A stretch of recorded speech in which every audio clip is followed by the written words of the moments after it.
کسی حال میں بھی کسی حال میں تکلیف ہو رہی ہے، مستقل جو ہے وہ مصائب کا سامنا کرنا پڑ رہا ہے، آپ حضرت ابراہیم کو دیکھ لیں. اللہ اکبر، اللہ اکبر، کیسی کیسی آزمائشیں اور کیسا کہا جا رہا ہے کہ جاؤ نمرود کے دربار میں جا کے اس کی خدائی کا انکار کر کے میری خدائی کا اعلان کرو. واہ واہ، تو اب کیا حضرت ابراہیم کو نہیں پتا کہ وہ بادشاہ کیا اس کے نتائج آئیں صحیح گے؟ بات ہے، آگ میں ڈالے گا، آگ میں ڈالا کڑھائی جائے میں گا ڈال یا دے گا. سولی پہ چڑھایا صحیح جائے بات، گا. بالکل صحیح. لیکن وہ کیوں گئے؟ ان کے دلوں میں جو دین کی عظمت تھی کہ وہ دین کی عظمت کو اتنا بلند سمجھتے تھے کہ دین کے لیے خود کو قربان کر سکتے تھے، دین کے لیے خود کو استعمال کرتے تھے، دین کو استعمال نہیں کرتے ان تھے کو اپنے پتا تھا فائدے کے لیے. ہم دین کے لیے ہی پیدا کیے گئے ہیں. واہ واہ، ان کو یہ اپنا ویژن پتا تھا، اپنا پرسپیکٹو. اچھا ایک کالر ہے، انہیں شامل کر لوں. جی السلام علیکم. السلام علیکم. وعلیکم السلام. سلمان بھائی، دو سوال ہے میرے. پہلا سوال یہ ہے کہ نماز میں مرض کی شدت سے آ یا اف نکل جائے بے اختیار تو ایسی صورت میں کیا نماز فاسد ہوگی؟ اچھا، اور دوسرا سوال یہ ہے کہ کیا ہر آیت سجدہ کی علیحدہ علیحدہ نیت کرنی ہوگی یا ایک ساتھ کی جا سکتی ہے؟ اچھا، ہر آیت سجدہ کی نیت علیحدہ علیحدہ سجدے کے لیے کرنی ہوگی یا ایک ساتھ کی جا سکتی ہے؟ ٹھیک ہے میری بہن، بہت شکریہ آپ نے ہمیں جوائن کیا. جی مفتی صاحب، ماشاءاللہ دین کی اہمیت سمجھتے تھے انبیاء کرام، اس کی امپورٹنس کو، اس کی عظمت کو سمجھتے تھے، تبھی خود کو اور اپنے سر کو، اپنی جان کو ہتھیلی پر رکھ کے چلتے تھے، مگر دین پہ آنچ نہیں آنے دیتے. نہیں آنے دیتے تھے، اللہ نہیں آنے دیتے تھے. اللہ اکبر. دین کی جو امپورٹنس ان کی زندگی میں تھی، اپنی پوری زندگی، اپنی جان اور اپنا آرام، ہر چیز قربان کی انہوں نے. حضرت شعیب علیہ السلام نے جب دعوت دی اپنی قوم کو تو وہ جانتے تھے کہ اس قوم کو جب میں جا کے کہوں گا نا کہ تم لوگ جو بےایمانی کرتے ہو کام میں، کاروبار میں، ناپ تول میں، تو میں جب ان سے جا کے کہوں گا تو یہ بھڑکیں گے. صحیح. وہ کہیں گے یہ ہمارے پیٹ پہ لات مار رہا ہے. اور وہ جس طریقے کی نافرمانیوں میں مبتلا تھے، جس طریقے کے شریر لوگ تھے، جب حضرت شعیب علیہ السلام کو حکم ہوا کہ ان کو جا کے منع کرو جو ناپ تول میں کمی کرتے ہیں، جو بےایمانی کرتے ہیں، حضرت شعیب نے جا کے فوراً جا کے کہہ دیا. تو کیا جواب دیا؟ شعیب تمہاری نماز تمہیں کیا یہ سکھاتی ہے کہ ہم اپنے آباء و اجداد کے دین پہ نہ چلیں اور اپنی مرضی سے اپنے مال میں تصرف نہ کریں؟ جی بتائیں کیسے کیسے. مطلب ان کو توقع ہی نہیں تھی کہ مذہب جو ہے وہ ہمیں کاروبار اور روزگار کے حوالے سے بھی تاکید کرے گا، اس حوالے سے بھی ہمیں تمہید. تو جب حضرت شعیب کو حکم ہوا انہوں نے جا کے کہہ دیا کہ یہ جو تمہارے طریقے آرام خوری ہے اس کو درست کرو. اللہ اکبر. مزا کے اعلان کر دیا. پھر اس کے بعد انہوں نے جو تشدد کیا، جو سختیاں کی، اور حضرت شعیب علیہ السلام کو اپنی قوم سے نکالنے کی جو تیاریاں کی، تو حضرت شعیب علیہ السلام کو دیکھ لو، جس طرح سابقہ انبیاء نے بغیر کسی پرواہ کے نتائج کے بالکل صحیح اپنے آپ کو پیش کیا دین کے لیے. اسی طریقے سے آپ کو وہ الفاظ یاد ہوں گے حضرت یوسف علیہ السلام کے. اللہ، میرے دل میں آیا حضرت یوسف کا اور آپ کی زبان پر آیا. اللہ اکبر. کیسی کیسی مجھے دنیاوی لذتیں. قرآن کے وہ لفظ یاد ہیں کہ جس میں اللہ تعالیٰ نے حضرت شعیب علیہ السلام کے وہ لفظ قرآن میں نازل کیے، رب السجن احب الی مما یدعوننی الی. اللہ اکبر. جب اس عورت نے برائی کی طرف دعوت دی تو کیا کہا؟ یا اللہ میں اس برائی کی دعوت کے مقابلے میں قید ہونا پسند کرتا ہوں، اللہ اکبر. لیکن تیری نافرمانی اور تیرے دین کی بغاوت کو پسند نہیں اللہ، کرتا. دنیا کی کسی لذت کو میں اس پر ترجیح نہیں دوں گا. ہر ترجیح میری جو پہلی ہے وہ دین ہے. اللہ میرے دل میں قید کو ترجیح دوں گا، دیکھیں لیکن اس اللہ، طرف نہیں جاؤں گا جس طرف یہ بلا رہی ہے. یہی مصعب میرے دل میں سوال آیا تھا، آپ نے اس کا جواب دیا کہ یوسف علیہ السلام کو کیسے کیسے لوازمات کی طرف گھسیٹا گیا اور دنیا کے عیش آرائشیں آسائشیں صرف یوسف علیہ مطلب ان السلام کو نہیں. دعوت دی گئی، دعوت لیکن دی وہ جو ہے وہ اللہ کے دین پر ثابت قدم رہے اور اللہ کی اطاعت پہ کامل رہے. آپ کا وہی جملہ کہ میں دین کے لیے ہوں، تمہارے لیے نہیں ہوں. اللہ اکبر. ایک کالر ہے. السلام علیکم ورحمۃ اللہ. وعلیکم السلام. جی بھائی صاحب کیا سوال ہے آپ؟ کوئی صاحب پوچھنا کہ حجامہ جڑا نا وہ کس طرح ہوندا ہے، حجامہ کی چیز ہے؟ اچھا حجامہ کیا ہے اور کس طرح؟ ٹھیک ہے ایک اور کالر ہے. السلام علیکم. السلام علیکم. جی جی میری آواز آ رہی ہے؟ جی آ رہی ہے. کیا سوال ہے آپ کا؟ جی میرا سوال یہ ہے کہ جس طرح اگر کسی کی کوئی غلط بات دیکھ کے ہم اس کو ڈر رہے ہوتے ہیں کچھ کہنے کے لیے کہ جی ہم کیسے کریں، ہاں تو اس کے لیے کیا ہے، ہم کس طرح بتائیں؟ جتنا بھی علم ہے تھوڑی بات ٹھیک ہے. ہے بالکل ٹھیک. دوسرا دوسرا یہ کہ تہجد کی نماز کے لیے سونا شرط ہے، اگر نیند نہیں آ رہی تو پھر کیا نیت کریں گے جو نفل پڑھنے ہیں؟ اچھا ٹھیک ہے بالکل ٹھیک ہے. تہجد کی نماز کے لیے سونا شرط ہے یا نہیں؟ جی مفتی صاحب، آپ نے انبیاء کرام علیہ السلام کے حوالے سے بتایا کہ انہوں نے دین کو کیا اہمیت دی، کیا امپورٹنس دی، اور دین کو کہاں رکھا اور خود کو کہاں رکھا. اللہ اکبر. یعنی وہ کچھ یہ کہتے ہیں اپنے عمل سے کہ ہم کچھ ہے ہی نہیں، جو کچھ ہے یہ ہمارا دین ہے، اس کے لیے ہمارا ہر سیکریفائس اور every step of our life ہم اس کے لیے تیار ہیں. مطلب یہ Ready, چیز ہمیں aware. سمجھنی چاہیے کہ شخصیات بھی دین سے ہیں، دین شخصیات سے نہیں ہے. ہمیں جو عزت ملتی ہے دین کو شخصیتوں کی ضرورت نہیں ہے، تشخص ملا، عزت ملی تو دین سے ملی. دین سے ملی کیا ہے. بات ہے. یہ فرق، حالانکہ شخصیات انبیاء کرام، اولیاء کرام، صحابہ کرام، اہل بیت، بزرگان دین، ان کا احترام تو اپنی جگہ بالکل. مسلم ہے، صحیح. مگر سپریم اتھارٹی کیا ہے، اللہ سپیریئر کیا ہے. کیا بات. یعنی یہ ساری بڑی بڑی شخصیات وہ ہیں کہ جنہوں نے خود کو اس دین کے لیے قربان کیا. اس سے دین کی عظمت اور اس کی اتھارٹی کا انسان کو اندازہ کرنا چاہیے. بالکل ٹھیک ہے. ابھی آپ انبیاء کی بات کر رہے ہیں، میں چاہتا ہوں کہ آپ گفتگو کے دوران ہی ایک سوال شامل کر لیں. صحابہ کرام پہ ہم آ جاتے ہیں. انبیاء کے بعد کس کی ذات ہے؟ صحابہ کرام کی. تو یہ صحابہ کرام، ان کی نگاہ میں، ان کی نظر میں دین کی قدر، اہمیت اور امپورٹنس کیا تھی؟ بلکہ سلمان، آپ نے صحابہ کرام کا ذکر کیا تو خود نبی کریم صلی اللہ علیہ وسلم آپ دیکھیں کہ آپ نے کس طرح جد و جہد کی، کس طرح اپنے آپ کو دعوت و تبلیغ کے لیے پیش کیا. ہم نے سیرت کے کئی پروگرامز کیے ہیں جس میں یہ بات ظاہر و باہر تھی کہ نبی کریم علیہ السلام کی نظر میں دین کی اہمیت کتنی تھی. مطلب کوئی ایک دین کا تقاضا اور کوئی ایک دین کا حکم اور دین کی کوئی ایک بات فوت نہ ہونے دیتے تھے، چاہے اپنا آرام فوت ہو جائے، اپنی جو ہے وہ سکون تباہ ہو جائے، لیکن انہوں نے دین کو کہیں سے آنچ نہیں آنے دی. یہی بات ان لوگوں کے درمیان تھی، یعنی وہ ہستیاں جن کو ہم صحابہ کرام کہتے ہیں، انہوں نے چونکہ تربیت ہی مصطفیٰ سے لی تھی، اللہ. اس لیے وہ نبی پاک علیہ السلام کی سیرت کے مظہر تھے. یعنی ان کے اندر جو دین کا جذبہ تھا، دین کا وہ درد، وہ جذبہ، دین کا وہ کردار اس کے بعد کسی اور میں اس سطح پہ نہیں نظر آ سکتا جو صحابہ کرام میں تھا. اللہ اکبر. یعنی اتنا انہوں نے دین کے لیے قربانیاں پیش کی.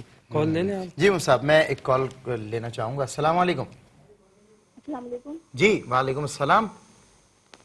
سلمان بھائی، میرا یہ سوال ہے کہ جیسے اگر بالکل آج ہی کی نماز قضا ہوئی ہے ٹھیک تو مغرب کی نماز جیسے قضا ہوئی ہے تو اس میں بھی صرف فرائض کی ادائیگی ہوگی یا سنت اور نوافل کی بھی ادائیگی کرنی اچھا ہوگی؟ چلیں ٹھیک ہے، انشاءاللہ آپ کے سوال کی سمجھ آ گئی. ایک وقفہ، اور وقفے کے بعد انشاءاللہ تفہیم المسائل میں مزید کچھ سنیں گے.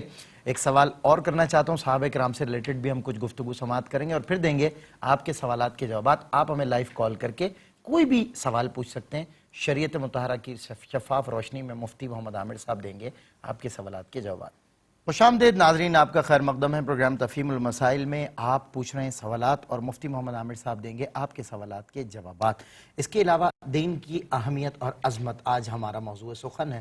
مفتی صاحب اس پہ بہت خوبصورت کلام کر رہے ہیں. انبیاء کرام کی قربانیاں، ان کا دین کو اہمیت دینا، اس پہ بڑی خوبصورت گفتگو ہوئی. پھر میں نے صحابہ کرام کے حوالے سے بات کی تھی، مفتی صاحب اس پر کلام کر رہے ہیں. جی مفتی صاحب.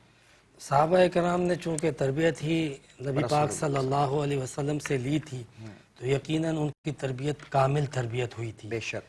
اس لیے انہوں نے، ان کے دلوں میں جو دین کے لیے جذبہ تھا، محبت تھی، جذبہ دینی، حمیت دینی ان کے اندر جو نظر آتی ہے وہ ہمیں اور کہیں نظر نہیں آتی. مجھے حضرت عمر فاروق کے وہ الفاظ یاد آتے ہیں. حضرت عمر فاروق نے جب فلسطین بیت المقدس کی فتح ہوئی تھی تو بیت المقدس کی فتح کے موقع پر وہاں کے بڑے بڑے عیسائی پادریوں نے اور وہاں کے بڑے بڑے افواج کے جرنیلوں نے کہا کہ ہم آپ کے سربراہ کے حوالے اس کی بیت المقدس کی چابیاں حوالے کرنا چاہتے ہیں. تو عبیدہ بن جراح جو ہے وہ اس وقت وہاں پر سپہ سالار تھے. انہوں نے فوراً امیر المومنین کو خط بھیجا اور امیر المومنین وہاں پر آئے، تشریف لائے. تو جب حضرت عمر فاروق کو آتے ہوئے حضرت عبیدہ بن جراح نے دیکھا نا، تو دیکھا کہ یہ وہی عرب کے سادہ لباس میں موجود ہیں اور پھر سفر کی وجہ سے دھول اور پیوند بھی لگے ہوئے ہیں. اللہ اکبر. تو عبیدہ بن جراح جلدی سے آگے گئے اور جا کے عرض کی کہ امیر المومنین، بڑے بڑے جرنیل، پادری اور دنیا کے بڑے بڑے طاقتور لوگ آپ کے استقبال کے لیے کھڑے ہیں. آپ تھوڑا سا اپنا لباس تبدیل کر لیں، میں آپ کے لیے ایک شاندار لباس پیش کرتا ہوں. حضرت عمر فاروق مسکرائے, عبیدہ بن جراح کے یہاں سینے پہ ہاتھ لگایا اللہ اور فرمایا کہ عبیدہ ہمیں جو یہ عزت ملتی ہے نا, یہ ہمارے لباس سے نہیں, ہمارے دین سے ملتی ہے, ہمارے دین سے ملتی ہے, کردار سے ملتی ہے. کردار سے ملتی ہے. واہ صاحب, بہت خوب. اور پھر اسی لباس میں آپ جو ہے وہ وہاں پر پروٹوکول کو ڈینائی کیا آپ نے وہیں پر اسی وقت. اللہ اکبر. پھر آپ دیکھیں کہ اگر کالر نہ ہو تو میں عرض کروں. جی ایک کالر کو میں شامل کر لوں. السلام علیکم. وعلیکم السلام. جی کیا سوال ہے آپ کا؟ جی میں مسز عبد الرحمٰن بات کر رہی ہوں نشیرہ سے. جی سوال آپ کا. میرا سوال یہ ہے کہ جب تلاوت کی جاتی ہے نا فرض کے دوران, یعنی سورت اخلاص ہم نے پڑھی اور اس کے بعد ہم سورت فیل نہیں پڑھ سکتے نا ترتیب کے ساتھ, صحیح. یہ بتائیں. مطلب سورہ اخلاص آپ نے پڑھی تو اس کے بعد, اچھا ٹھیک ہے, اگلی سورت. ٹھیک ہے, ٹھیک ہے, بالکل ٹھیک ہے, انشاءاللہ شامل کریں گے. جی مفتی صاحب, یہ تو اللہ اکبر کردار صحابہ کرام تھا. صحابہ سلمان کرام جنگ موتا کے موقع پہ 3000 صحابہ کرام گئے تھے. مقابلے میں روم کے بارڈر پر جو تبوک سے پہلے ہوئی تھی 2 لاکھ افواج تھی اللہ اکبر, رومیوں کی. 2 لاکھ. تو اس میں بڑے بڑے نام موجود تھے. حضرت خالد بن ولید بھی تھے جنہوں نے مسلمانوں کو بچا کے نکالا. جی. تو صحابہ کرام میں مشورہ ہوا کہ ہمارے ایک ایلچی کو, ایک میسنجر کو قتل کر دیا گیا تھا, ہم اس کے لیے آئے تھے لیکن مقابلے میں 2 لاکھ کی فوج ہے, صحیح. تو ہم کیوں نہ واپس چلے جائیں, ان سے کہاں ٹکرائیں گے. صحیح. تو ایک صحابی رسول نے کہا کہ دیکھو بے شک مقابلے میں 2 لاکھ ہیں, ہم 3000 ہیں, لیکن ہماری جو کامیابیاں اور فتوحات ہیں وہ افراد سے نہیں ہے, اس دین سے ہیں. واہ سبحان. جس جذبے سے ہم آتے ہیں اس جذبے سے ہے, اور جس خلوص سے ہم آتے ہیں اس خلوص کی وجہ سے اللہ تعالی ہمیں کامیابیاں عطا کرتا ہے. لہٰذا انہوں نے اس دین کی عظمت کو سامنے رکھتے ہوئے کبھی ان چیزوں کی بھی پرواہ نہ کی کہ ہم قربان ہو جائیں یا ہماری جو ہے وہ جانیں سلب ہو جائیں. انہوں نے دین کے لیے اپنے آپ کو 3000 کے لشکر نے 2 لاکھ کے سامنے پیش کیا. اللہ, ہم بچیں نہ بچیں, دین بچنا چاہیے. اور بہرحال انہوں نے دین کی عزت کو قائم و دائم رکھ کے ایک بہت بڑا جنگ موتا کے اندر 3000 افراد نے 2 لاکھ رومیوں کو پیچھے دھکیلا. کیا بات ہے, وہ جرت کا مظاہرہ کیا. واہ. تو یہ چیزیں ہمیں دیکھنی چاہیے کہ صحابہ کرام کے اندر جو دین کی اہمیت تھی, وہ اس دین کی عظمت کو جس طرح جانتے تھے. آپ کو پتہ ہی ہے کہ ابتدا اسلام میں جو قربانیاں دی کسی سے ٹھکی چھپی نہیں ہے. مطلب سڑکوں پہ گھسیٹا جاتا تھا تپتی ریت کے اوپر اور چمکتے سورج کے نیچے عرب کے صحرا میں, اور ان کے سروں پہ لوہے گرم کر کے داغے جاتے تھے, ان کے اوپر پتھر رکھے جاتے تھے. لیکن وہی احد کے نعرے تھے. مطلب چاہے جو قربان ہو جائے. اصحاب صفا کون تھے؟ اصحاب صفا وہ لوگ تھے کہ جنہوں نے دین کے لیے سب کچھ چھوڑ کے دہلیز مصطفیٰ کو ہمیشہ کے لیے اپنا لیا تھا کہ جب ہم اس دین کو اپنائیں تو سب کو ٹھکرا دیں. تو وہ دہلیز مصطفیٰ پہ جمع ہو گئے تھے. آپ دیکھیں کہ ایک صحابی رسول, ان کی والدہ ماجدہ, انہوں نے وہ اسلام قبول کرنے پہ احتجاج کیا. انہوں نے کہا کہ بیٹا تم اپنے باپ دادا کے دین کو اختیار کرو ورنہ میں کھانا چھوڑ دوں گی. وہ صحابی رسول عرض کرتے ہیں کہ مجھے اپنی والدہ سے بڑا پیار تھا, بڑی محبت تھی, لیکن میں نے پھر بھی میری والدہ سے کہا کہ اماں جان آپ کھانا کھا لیں لیکن مجھے دین کو چھوڑنے کی آپ بالکل جو ہے وہ ضد نہ کریں.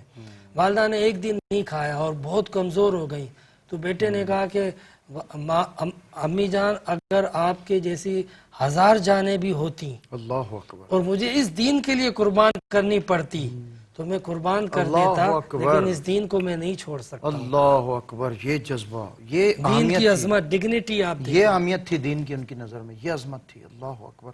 یعنی اپنی ماں کو بھی قربان اور اپنی اولاد کو بھی قربان کر دینے کا جذبہ جو صحابہ کرام سے ہمیں مختلف مواقع پہ نظر آتا ہے. 2 کالرز ہیں ہمارے ساتھ, میں شامل کرتے ہیں. السلام علیکم. جی وعلیکم السلام. میرا ایک سوال تو یہ مفتی صاحب کو بھی سلام کیجیے سن گا. رہے ہیں. جی جی. اور آپ کا پروگرام مجھے بہت پسند ہے, آپ کا سمجھانے کا بتانے کا طریقہ بہت اچھا ہے. بہت شکریہ. آپ ایک سوال میرا یہ ہے کہ میں جب نماز پڑھتی ہوں نا اتحیات میں, مجھے تشہد میں مغالطہ لگتا ہے کہ میں نے جیسے تشہد نہیں کیا, یعنی انگلی نہیں اٹھائی. ٹھیک ہے ٹھیک ہے, انگلی نہیں اور اٹھائی. دوسرا پھر یہ ہوتا ہے کہ میری ایج 70 ایئرز ہے. اچھا 70 سال کی ہوں میں, 78 ایئرز.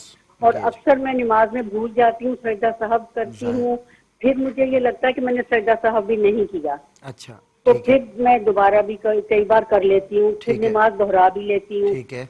اچھا، اور دوسری چیز یہ کہ صلاۃ التسبیح میں پڑھتی ہوں ٹھیک تو اس میں بہت غور کر کے مطلب رکعتیں گن کے کہ یہ پہلی رکعت کا پہلا سجدہ ہے، دوسرا سجدہ ہے.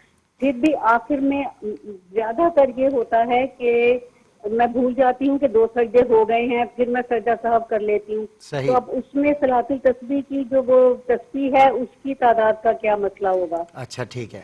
ٹھیک ہے انشاءاللہ. یہ اللہ تعالیٰ کی عبادت کا جو انداز ہے دین ہمارے کی اہمیت والی بات ہو دوسرے گئی. ناظرین بھی سن رہے ہوں گے.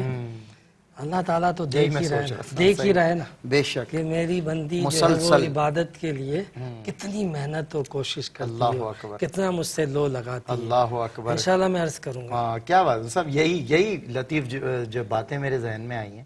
عمر کا بھی تقاضا ہے، یادداشت کے معاملات، لیکن یہی ترجیح ہے دین کی بات ہے کہ مطلب سب کچھ ایک طرف، مگر میں نماز تو نہیں بھول گئی، کھانا بھول گئی کوئی بات نہیں، لیکن نماز میں تو کوئی رکعت نہیں بولی. کیا بات ہے.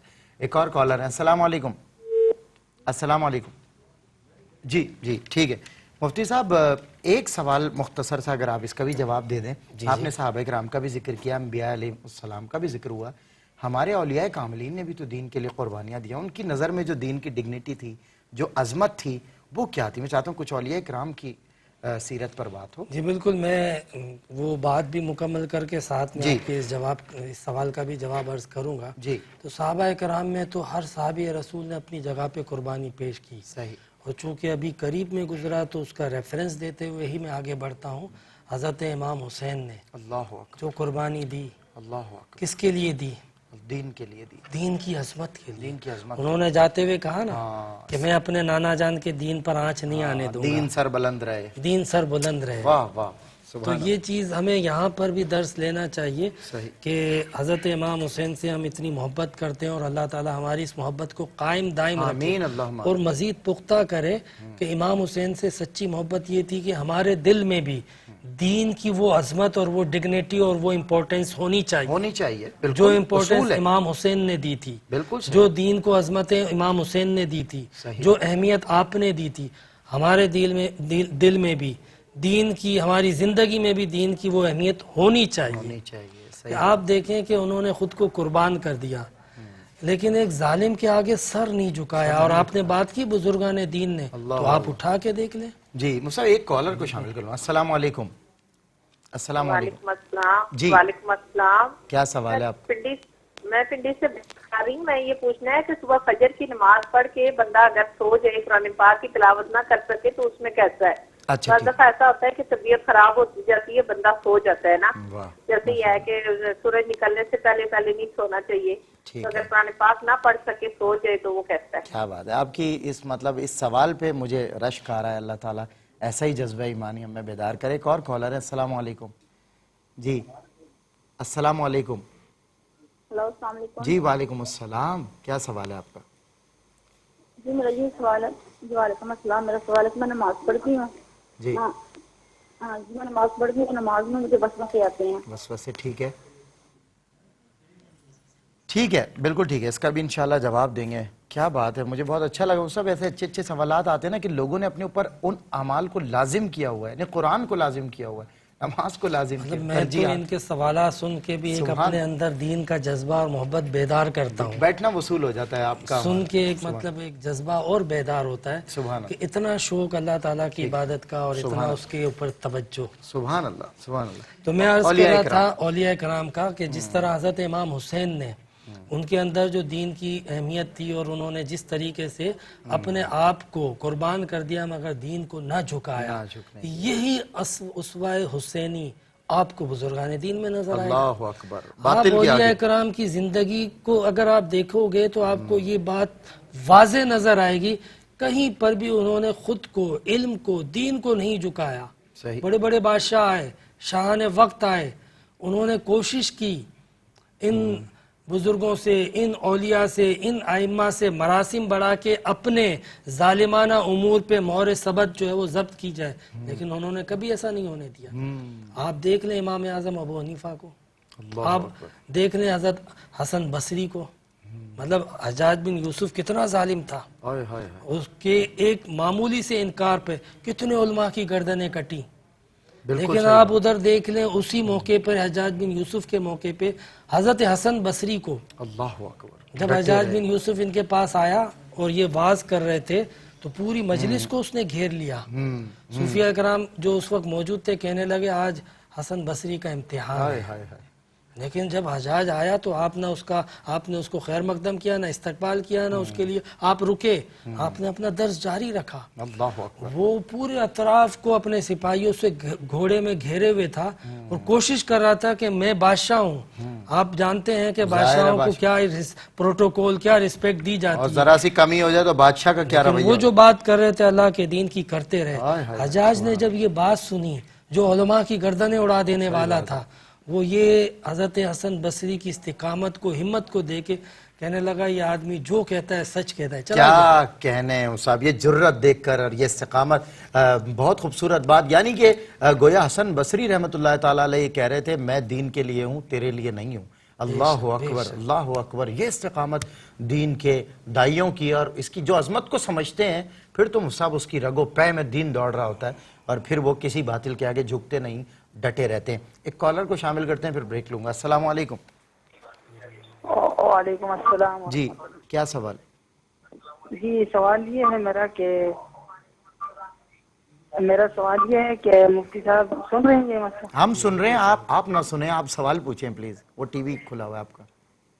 جی تو میں نے کہا نماز میں اتحیات کے بعد جب بندہ درود شریف پڑھتا ہے تو اس میں غلط ہو جاتا ہے، پھر اس کے بعد کیا کرنا چاہیے؟ اچھا ٹھیک ہے. بریک لیتا ہوں. بریک کے بعد انشاءاللہ آپ کے سوالات کے جوابات دیں گے. موضوع پر انشاءاللہ مختصر سی کوئی بات صاحب کریں تو کریں، ورنہ آپ کے سوالات اور ان کے جوابات اس بریک کے بعد. ویلکم بیک ناظرین، آپ کا خیر مقدم ہے ایک بار پھر تفہیم المسائل میں. مفتی محمد عامر صاحب ہمارے ساتھ ہیں. دین کی عظمت اور اہمیت آج میں نے اس موضوع پر بات کرنا چاہیے. خوب سیر حاصل کلام ہوا ماشاءاللہ، کیا خوبصورت گفتگو چل رہی تھی. بریک سے پہلے کچھ آپ کے سوالات بھی ہیں، ان کے جوابات بھی دیں گے. ایک آدھ دو کالرز کو اور بھی انشاءاللہ شامل کر لیں گے آخری سیگمنٹ میں. مفتی صاحب آپ جو ارشاد فرما رہے تھے آج دین کی عظمت اور اہمیت پہ، آج کل ماشاءاللہ اتنا خوبصورت آپ نے اسلاف اور اکابرین کا ایک نمونہ اسوہ کا ہمارے سامنے پیش کیا. تو اب کس بات کو، یہ سمجھا تو آپ نے دیا ہے، لیکن پھر بھی کوئی اگر پیغام ہو آج کے لوگوں کے لیے کہ کس امر کو سمجھنے کی ضرورت ہے جو ہماری زندگی میں انقلاب لائے گی اور دین کو اوپر کر دے گی اور ہم دین کے پرتو نظر آئیں گے، پرتوے مزاج. اصل یہی چیز ہے کہ ہم اپنے آپ کو دیکھیں کہ اللہ تعالیٰ دنیا کی سب سے بڑی طاقت ہے. بے شک. ہماری پہچان اسلام سے ہے. صحیح. اگر ہم نے اپنے دین کو عزت دی، دین کو اہمیت دی، ہم نے بہت ساری چیزیں ایسی ہیں جن کو آج دنیا میں ترجیح دی ہوئی ہے. صحیح بات ہے. مطلب ترجیح بنیادوں پر ان کو ہم رسپیکٹ بھی دیتے ہیں، ان کو ایکسیپٹ بھی کرتے ہیں. لیکن جب اللہ کے دین کی بات آتی ہے تو ہمارے لیے ایک عام سی بات ہوتی ہے یا شاید حقیر بات ہوتی ہے. یہ پریکٹیکلی ہم نے اپنی سوسائٹی میں دیکھے ہیں کہ آج ہم نے دین کو عزت دینا چھوڑ دی. مطلب قرآن ہے، شعار دین ہے، نمازیں ہیں، اللہ کا حکم ہے، اللہ کے فیصلے ہیں، ہمیں ان کو عزت دینی پڑے گی. صحیح بات. اگر آپ ان کو عزت دو گے تو آپ کو پھر پتہ چلے گا مسلمان کیا ہے اور مسلمان کے ساتھ اللہ کی طاقت کیسے شامل حال ہوتی ہے. آج کیوں آپ ذلیل و خوار ہیں؟ اس وجہ سے ہیں. اور کل کیوں وہ لوگ عزت اور شان و شوکت سے تھے؟ اس لیے کہ ان کے لیے سب سے بڑی چیز جو تھی اللہ اور اس کا دین تھا. اللہ اور اس کا دین تھا. تو ہمیں اپنی زندگی میں یہ غور کرنا چاہیے اور دین کو جو حیثیت دینی چاہیے، دین کا جو مقام ہے، دین کا جو مرتبہ ہے، اس مرتبے پہ ہمیں کنسیڈر کرنا چاہیے. بالکل صحیح. اچھا ایک کالر ہے مصعب. السلام علیکم ورحمۃ اللہ. وعلیکم السلام. جی کیا سوال ہے؟ ایک سوال مجھے یہ پوچھنا کہ اللہ کے خاص کرم سے میں حج کر چکی ہوں ماشاءاللہ. 7-8 سال ہو گئے ہیں. اللہ پھر کروائے آپ کو.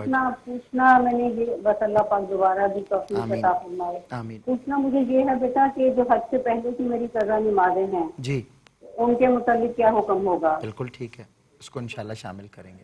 ایک اور کالر ہمارے ساتھ ہیں. السلام علیکم.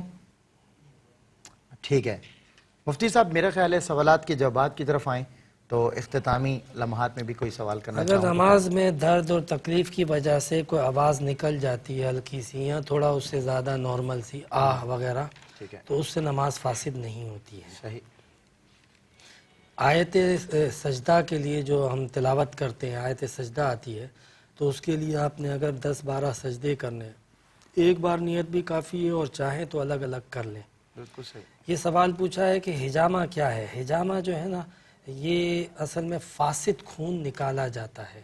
ٹھیک ہے. فاسد خون جو جسم میں ہوتا ہے نا، کچھ عرصے میں میڈیکل سائنس بھی اس بات کو ایکسیپٹ کرتی ہے، لیکن اس چیز کا جو اصل میں ذکر ہے وہ حدیث میں ہے اور نبی کریم علیہ السلام کی سنت بھی ہے کہ نبی کریم علیہ السلام اس وقت جس طریقے سے حجامہ تھیراپی ہوتی تھی تو اس طریقہ کے مطابق آپ جو ہے وہ فاسد خون نکلواتے تھے. حدیث میں اس کا ذکر، اس کی فضیلت ہے. آج جدید طرز میں یہ تھیراپی کرواتے ہیں جس سے بہت سارے علاج میں معاونت بھی ہوتی ہے، شفا بھی ملتی ہے، اور ویسے بھی فاسد خون کا جسم سے نکلنا ضروری ہوتا ہے. تو پھر خون کے اندر دوبارہ سے تازگی اور گردش جو ہے وہ اس کے اندر روانگی پیدا ہو جاتی ہے، امراض جراثیم سب دور ہو جاتے ہیں. تو ایک اچھی چیز ہے، سنت ہے، ایک علاج ہے، ایک علاج ہے. بالکل ٹھیک. ایک کال مصعب میں اور لے لوں آپ کی اجازت سے. السلام علیکم. وعلیکم السلام. جی کیا سوال ہے؟ سر یہ سوال ہے کہ جیسے ہم کوئی بھی نماز میں فرض سنت ہے جو بھی ہے پہلی رکعت میں 4 سے 5 پڑھ سکتے ہیں، 4 سے 5 صورتیں پہلی رکعت میں پڑھ سکتے ہیں. اچھا ٹھیک ہے، بالکل ٹھیک. انشاءاللہ بتائیں گے آپ کے سوال کا جواب. جی مفتی صاحب نیکسٹ کویسچن. جی یہ سوال تھا کہ غلط بات دیکھ کر اگر ہمیں اصلاح کرتے ہوئے ڈر لگے تو ہمیں کیا کرنا چاہیے. سب سے پہلی بات تو یہ ذہن میں رکھیں کہ اگر کسی کی غلطی دیکھے تو بہن نے جو ورڈ استعمال کیا اصلاح کا، یہ ضرور غور کر لیں. تنقید تو نہیں کر رہے ہیں، اصلاح ہی کر رہے ہیں. اور اصلاح کا ایک خاص انداز ہوتا ہے جو تنقید سے علیحدہ ہوتا ہے. ٹھیک ہے نا. اگر اس بات کا ڈر ہے کہ وہ بندہ جو ہے وہ سامنے سے آپ کو الٹے سیدھے جواب دے دے گا، آپ اصلاح کریں گی، تو پھر تو اصلاح کرنا بہت زیادہ افضل ہے اور باعث ثواب بھی ہے. صحیح. لیکن اس بات کا ڈر ہے کہ میں اگر اصلاح کروں گی تو یہ جھگڑا کرے گا، مارے گا، فتنہ ہوگا، تو فساد. پھر اس کو دل میں کم سے کم برا جاننا جو ہے وہ ضروری ہوتا ہے. ٹھیک ہے مصعب. یہ ہم سے سوال پوچھا کہ تہجد میں سونا، جبکہ تہجد پڑھنی ہو جبکہ نیند نہ آئے تو کیا کریں. پھر ہم جو نماز پڑھتی ہیں تو کیا نیت کریں. تو پھر صلاۃ اللیل کی نیت کر لیا جائے. صلاۃ اللیل، رات کی نماز. صحیح. تو انشاءاللہ اللہ تبارک و تعالی اسے قبول بھی فرمائے گا، اس کا ثواب بھی عطا فرمائے گا، اور امید ہے کہ تہجد والا بھی ثواب عطا فرما دے. بالکل ٹھیک ہے. مغرب کی نماز قضا ہو گئی ہے تو صرف فرض نمازیں ہی قضا کرنی ہوں گی یا سنتیں بھی مغرب کی بات کے قضا کرنے ہوں گے. قضا فرض اور واجب کی ہوتی ہے، سنت اور نفل کی قضا نہیں ہوتی. ٹھیک ہے. ٹھیک ہے نا. سورہ اخلاص وغیرہ ہم نے نمازوں میں اگر پڑھی ہے بالفرض اور اس کے بعد مزید کوئی صورت پڑھنی تھی لیکن ترتیب فوت کر دی ہے، جی پیچھے سے تو جان بوجھ کے ایک تو ترتیب فوت نہیں کرنی چاہیے. صحیح ہے.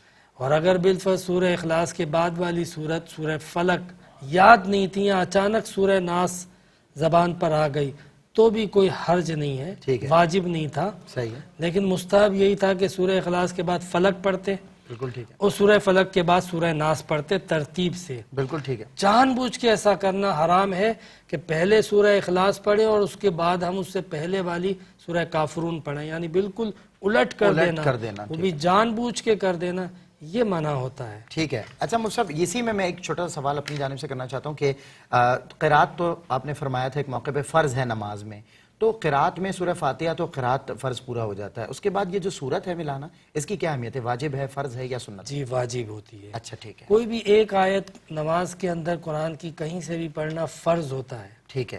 ایک آیت پڑھی فرض ادا ہو گیا. ٹھیک ہے. لیکن سورہ فاتحہ بھی پڑھنا واجب ہے اور سورہ فاتحہ کے بعد سورت ملانا 3 آیتیں کم سے کم یا چھوٹی سورت ملانا واجب ہے. ٹھیک ہے مصعب. اچھا آگے مصعب اگلا سوال. ایک سوال ہم سے یہ پوچھا بہن نے کہ عمر کی زیادتی کے باعث تشہد میں کبھی انگلی اٹھانا بھول جاتی ہوں اور کبھی کبھی نماز میں جو ہے باقی ارکان میں بھی اندیشہ ہوتا ہے کہ میں بھول جاتی ہوں، تو میرے لیے کیا حکم ہے؟ لیکن تشہد میں انگلی اٹھانے کا تو یہ تھا کہ یہ بعض لوگوں نے مستحب اور سنت بعض لوگوں نے قرار دیا ہے. صحیح. تو لہٰذا اگر تشہد میں انگلی نہ بھی اٹھائی تو نماز تو ہو جائے گی.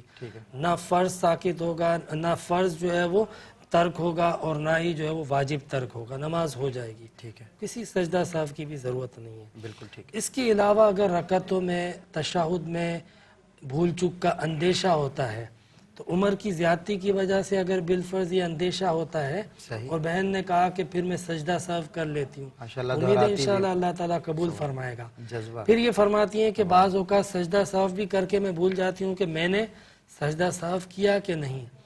ایسا بھولنا کبھی کبھی ہو تو دوبارہ سے سجدہ سہو کر لیں۔ اب اگر آپ نے سجدہ سہو کیا تھا اور ایک اور کر لیا تو بھی کوئی فرق نہیں پڑتا، نماز ہو جائے گی۔ بالکل احتیاطاً آپ نے ایک سجدہ سہو دوبارہ کر دیا، نماز ہو جائے گی۔ لیکن آپ سے کبھی کبھار نہیں بلکہ عادتاً یہ وسوسہ آتا ہے، تو وسوسے کی طرف توجہ نہیں دینی چاہیے، اس میں غالب گمان کو ہمیشہ جو ہے وہ توجہ دینی چاہیے۔ خیال آیا کہ میں نے نہیں کیا، لیکن بہرحال آپ اپنی نماز طریقے سے پڑھ رہی تھی اور جو ارکان تھے ادا کر رہی تھی اور غالب گمان یہ تھا کہ کر لیا ہے، تو پھر غالب گمان کو ہمیشہ ترجیح دی جائے گی۔ ایسا ہی سوال ہماری بہن نے وسوسے سے متعلق جو کیا تھا نا، میری بہن کا سوال کا جواب بھی جو آگے ایک اور آیا تھا اس کے اندر شامل ہے کہ وسوسے کے اوپر جو ہے وہ چونکہ وہ خیال ہوتا ہے توجہ نہیں دینی چاہیے، اور نماز میں خیال آ جائے تو توجہ ہٹا کے دوبارہ سے اللہ تبارک و تعالیٰ کی بارگاہ میں حاضری کا تصور کرنا چاہیے۔ نماز میں بھولنے کا وسوسہ آ جائے تو غالب گمان کی طرف توجہ دینی چاہیے۔ یہ ہم سے سوال پوچھا ہے کہ فجر کے بعد سو جاتی ہوں، تلاوت نہیں کرتی ہوں، تو بہرحال یہ آپ اگر تلاوت کرتی ہیں تو بہت اچھا عمل ہے، اور ہمیں بھی دعا میں یاد رکھیں، اور اگر رہ جاتی ہے تلاوت آپ کی اور کسی اور وقت کر لیتی ہیں، اور یہ بہت اچھی بات ہے، فرض واجب نہیں تھا۔ ٹھیک ہے، یہ بھائی نے سوال کیا کہ بہن نے سوال کیا درود شریف پڑھنے میں بھول چک ہو جائے، تلفظ کی غلطی ہو جائے، الفاظ آگے پیچھے ہو جائیں، تو چاہے درود شریف ہو، تشہد ہو یا کوئی آیت سورت ہو، اس میں غلطی ہو جائے اور پھر سے آپ نے ریپیٹ کر کے تصحیح کر لی تو پھر کوئی بات نہیں، کسی سجدے سہو کی ضرورت نہیں ہوتی ہے۔ حج سے پہلے جو بہن کی نماز قضا تھی نا، تو حج کی وجہ سے وہ معاف نہیں ہوں گی۔ بالکل صحیح، امید ہے کہ گناہ معاف ہو جائے گا، لیکن آپ کے اوپر جو قرضہ ہے وہ تو اتارنا ہے، تو آپ نے قضاء عمری اس سے پہلے کی کاؤنٹ کر کے اتارنی ہے۔ اور جو بھائی نے آخری سوال پوچھا تھا کہ کیا ہم ایک رکعت میں 2 یا 3 یا 4 یا 5 صورتیں ایک ساتھ پڑھ سکتے ہیں؟ بالکل پڑھ سکتے ہیں، کوئی حرج نہیں ہوتا، انشاءاللہ آپ پڑھ سکتے ہیں۔ بالکل ٹھیک ہے، بہت شکریہ مصعب، بہت اچھے موضوع پر بہت خوبصورت آپ کلام کرتے ہیں۔ مجھے کالرز بھی فون کرتے ہیں اور کہتے ہیں جو انداز ان کا ہوتا ہے وہ بہت زیادہ دل میں اترتا چلا جاتا ہے۔ ظاہر ہے بات وہی ہو لیکن انداز بیاں ذرا اور ہو تو پھر اس کو سننے اور سمجھنے، بعض اوقات سماعتیں بھی ذرا جدا ہوتی ہیں اور وہ عمومی گفتگو کو سن کر نہیں بلکہ ذرا اس کو مختلف انداز سے بیان کیا جائے تو وہ ان میں اتر جاتی ہے۔ ناظرین کرام، آج میں نے مفتی محمد عامر صاحب سے دین کی عظمت اور ڈگنیٹی سے متعلق جو گفتگو جانی سمجھی تو میری سمجھ میں بات آئی کہ اس وقت وہ دور انبیاء تو نہیں ہے کہ آپ کو اپنی قربانیاں اور اپنے سر پیش کرنے ہیں دین کے لیے۔ ایسی بھی کوئی فضا نہیں ہے کہ آپ کو دین اسلام کے لیے اپنے بچوں کو قربان کرنا پڑے، اپنے ماں باپ کو قربان کرنا پڑے، جو کہ ہم نے سنا کہ ہمارے اکابرین نے پیش کیا۔ تو وہ جذبہ، اللہ اکبر، وہ تو کیا جذبہ تھا۔ لیکن آج ابھی جو کچھ کالرز کے سوالات آئے کہ صبح تلاوت کلام مجید، رات کی تہجد، نماز، میری 78 برس عمر ہے، میں نماز کے لیے بہت زیادہ پریشان رہتی ہوں کہ کوئی میری رکعت نہ نکل جائے، تو دراصل یہ بھی جذبہ دینی ہے۔ آج کل کے دور میں اگر ہم اپنے معمولات، ہمارا لین دین، ہمارا کاروبار، ہمارا معاش، ہماری تجارت، ہمارے اہل و عیال اگر دین کے تابع نظر آئیں، یعنی ہم دین کے لیے استعمال ہوتے ہوئے نظر آئیں، تو بخدا یہی دین کی ڈگنیٹی ہے جسے اس دور میں کم از کم اپنی ترجیحات میں تو سمجھ لینا چاہیے کہ ہماری ترجیح اول دین ہے، اللہ ہے، اس کا دین ہے، یعنی ہمارے ہر معاملے میں، ہر فیصلے میں اللہ اور اس کا دین نظر آنا چاہیے، تو لگے گا کہ ہم نے دین کو اہمیت دی، امپورٹنس دی۔ ناظرین کرام، آج کے لیے اتنا ہی، اور یہ وہی دین ہے کہ جس کے لیے پی لیا ابن حیدر نے جام بقا، کھال کھچوائی تبریز نے کیوں بھلا، دار پر چڑھ کے منصور نے کیا کہا، سب بنا کر کھلونے میں رہا تو ہی تو۔ السلام علیکم ورحمۃ اللہ وبرکاتہ۔